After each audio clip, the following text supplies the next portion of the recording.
everyone, welcome to Spectrum classes. In this video, we are going to discuss with the ion exchange resin method, which is a water softening and demineralization method.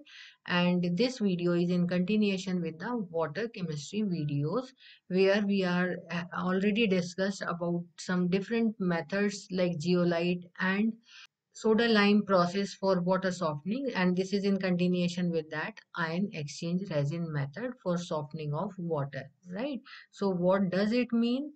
We will discuss one by one, since I know that these few terms are new to you, like demineralization and ion exchange resin. So we will discuss these terms one by one. So here ion exchange is the process of softening or demineralization of water by exchanging the harmful ions of water with harmless ions from an ion exchange resins. In this process, the cation and anion exchange resins are packed in a separate columns. The question comes to my mind is that what is called ion exchange resins? So the answer is here. Ion exchange resins are high molecular weight cross-linking polymers with a porous structure. Porous means having cavities in them. These ion exchange resins are of two types. One is cation exchange resin and the other one is anion exchange resin. So first we will discuss about the cation and anion exchange resin. What does it mean? So what is called cation and what is called anion? So cations are positively charged species. For example, these are H plus, Na plus or Mg plus plus, etc. These are cations. So here are the resins which exchange the cations only. And the other one is anion exchange resin. So anion means negatively charged species. Here I am giving you some examples like Cl minus, SO4 minus minus, carbonates, etc. Right, so these are cation exchange resins and anion exchange resins which exchange anions especially, and cation exchange resins which exchange positively charged ions, right? So now I am giving you the examples of cation and anion exchange resins. So here is the cation exchange resins. So if we are having this is a polymer, so this can be represented by this formula. Okay, so here is the n times and here we are having SO3H, or we can have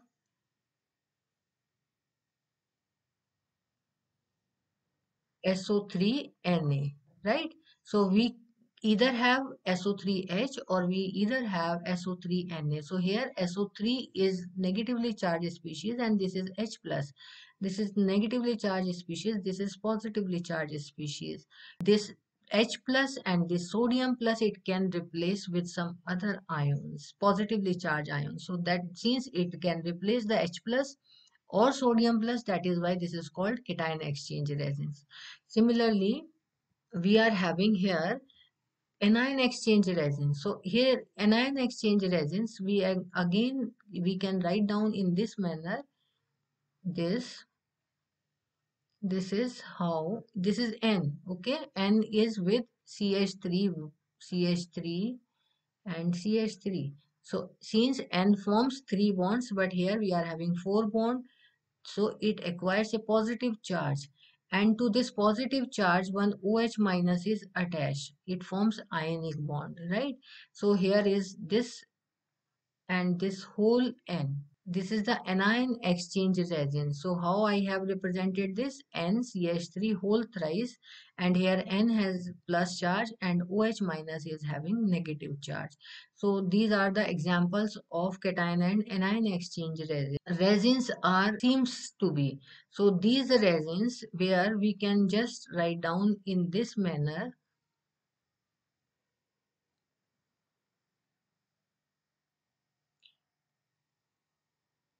So this polymeric species can be represented by this, and if we just simply represent this whole part in the form of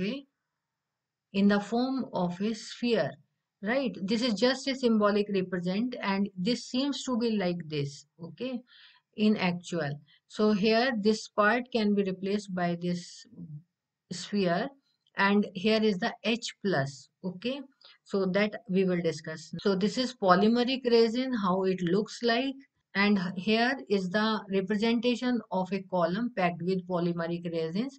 Here the raw water is introduced from this side, and here is the bed of polymeric resins, and when this raw water is passed through this resin bed, and we get the soft water or demineralized water, right? So here we get soft water. In the column form we can understand how it represented. Suppose this is represented in the form of this sphere, and it is this H which is represented here just for the notification that this is a cation exchange resin, and this resin will replace this H plus ions with the cations which are present in the water sample.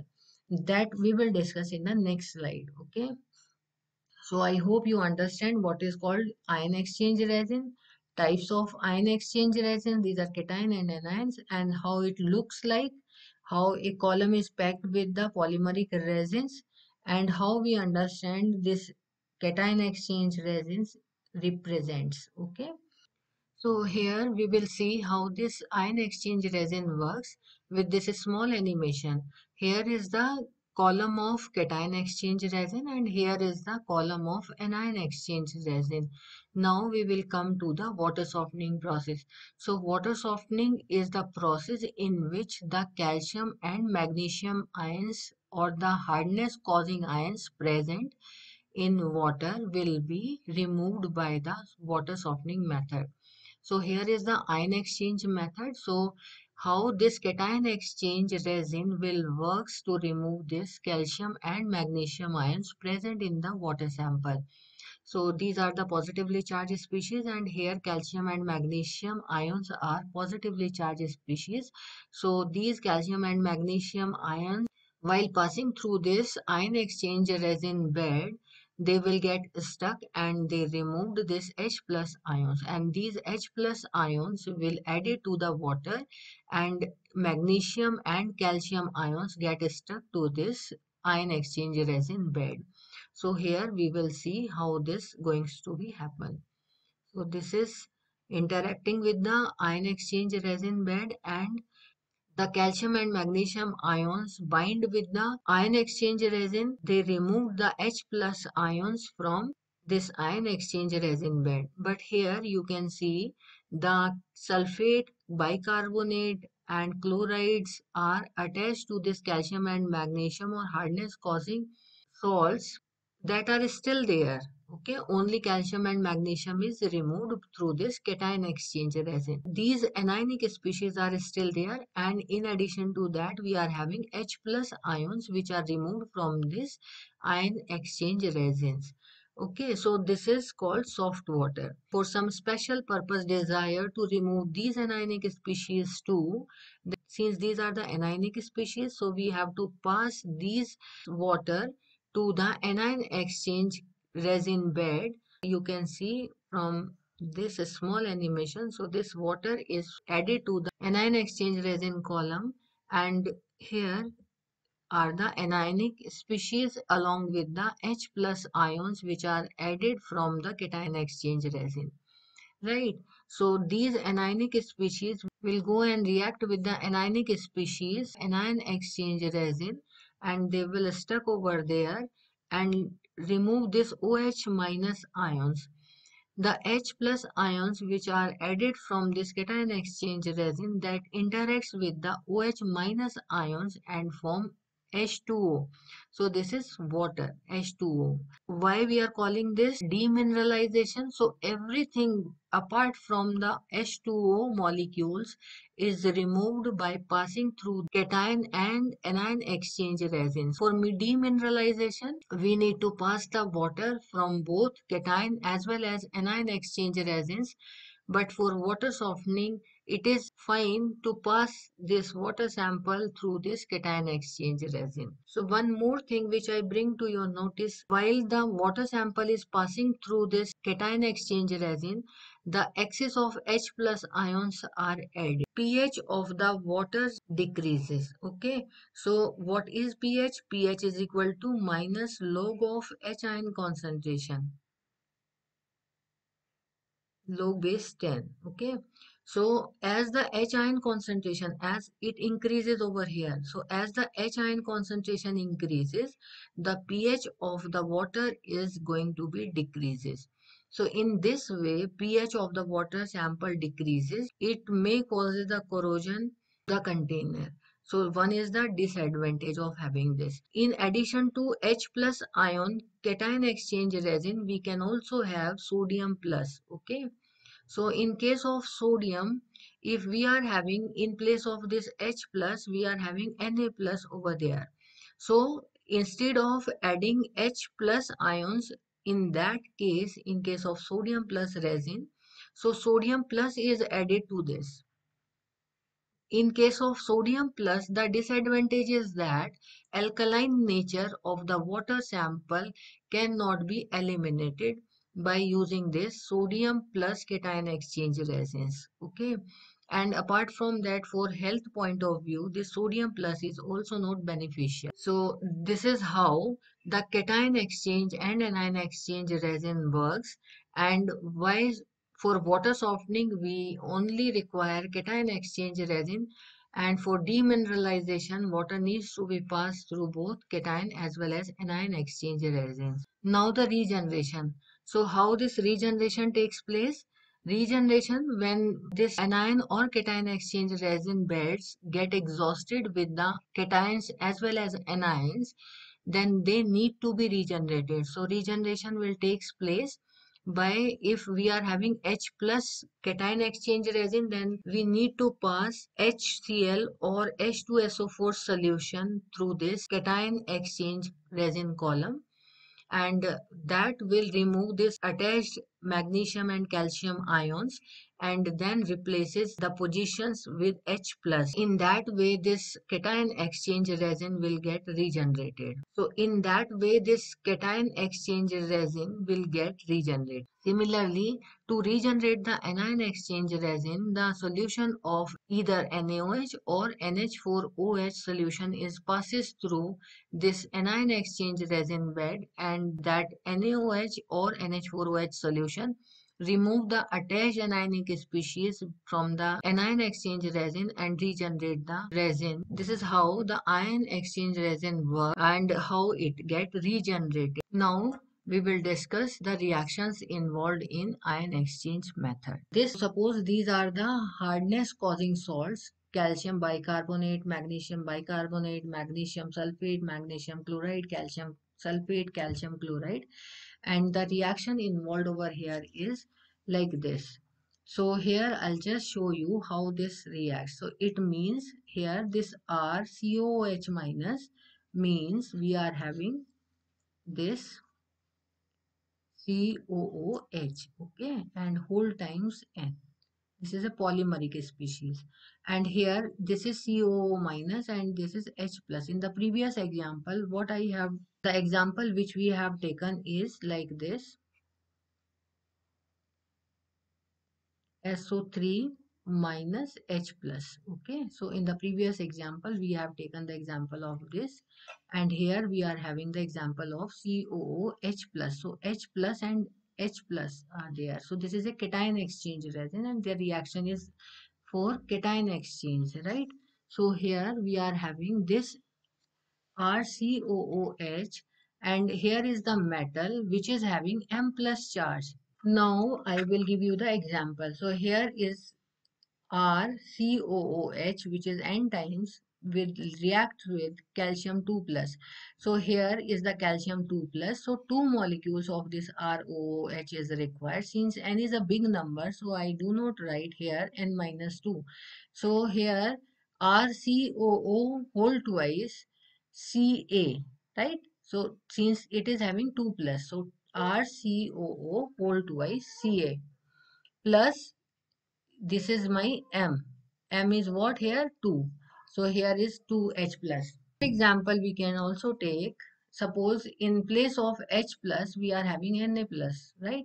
So RCOO Na, so calcium 2 plus, so it is 2, and RCOO whole twice, Ca plus 2 Na plus. Okay, so in this way, this cation exchange resin reactions are taking place. The next is anion exchange resin. So similarly, it will also react. So M is there.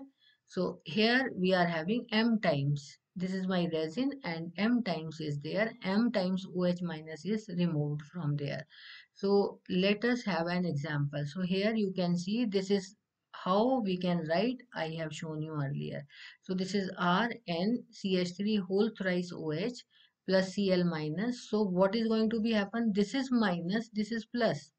Fine. So this OH minus is replaced since this is having one charge. So we need one molecule only. And here is the Cl plus OH minus. The next example I have taken for of sulfate, which is having 2 minus charge. Okay.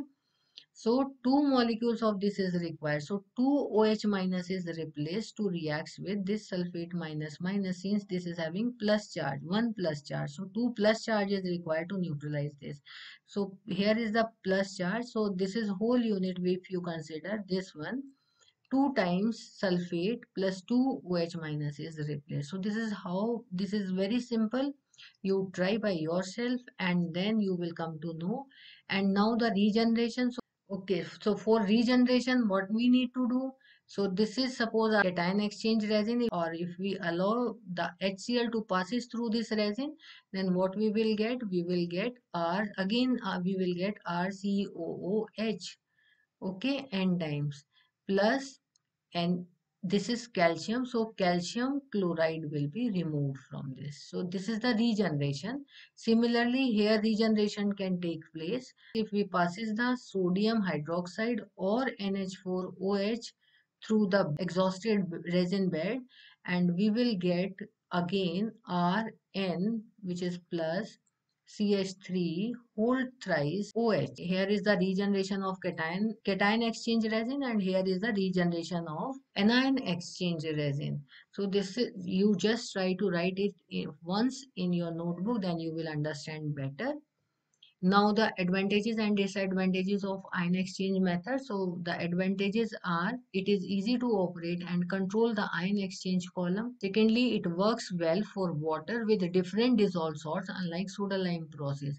So in the soda lime process, if the source of the raw water changes, so we need to calculate the requirement of soda lime in the soda lime process, but here no need to calculate the requirement of resin for the raw water from the different sources, right? And the third one is it produces water of very low residual hardness, that is about 2 ppm. The disadvantages of ion exchange process are the output is reduced if the feed water is turbid, as it blocks the bed of the resin, right? So we need to make sure that raw water should not be turbid for this ion exchange method. And the second one is water containing manganese, iron and lead ions cannot be treated by this method because these ions form stable complexes with the resin, and the regeneration of the resin is becomes difficult or the resin is deteriorated. And the third one is when cation exchange is carried out with a proton exchanger, the pH of the effluent reduces and may result in corrosion. So as I told you earlier, the pH of the effluent means the water which is filtered through this cation exchange resin, it has low pH and that may cause the corrosion. The next one is when a sodium exchanger. So if to remove this type of problem, if we use sodium exchanger, then in that case the total dissolved solid, alkalinity and silica are not reduced. These are the few disadvantages of having ion exchange resins, and these are the advantages of having ion exchange resins. So I hope you understand the concept, and if you understand the concept, please like and subscribe my channel. Thank you all.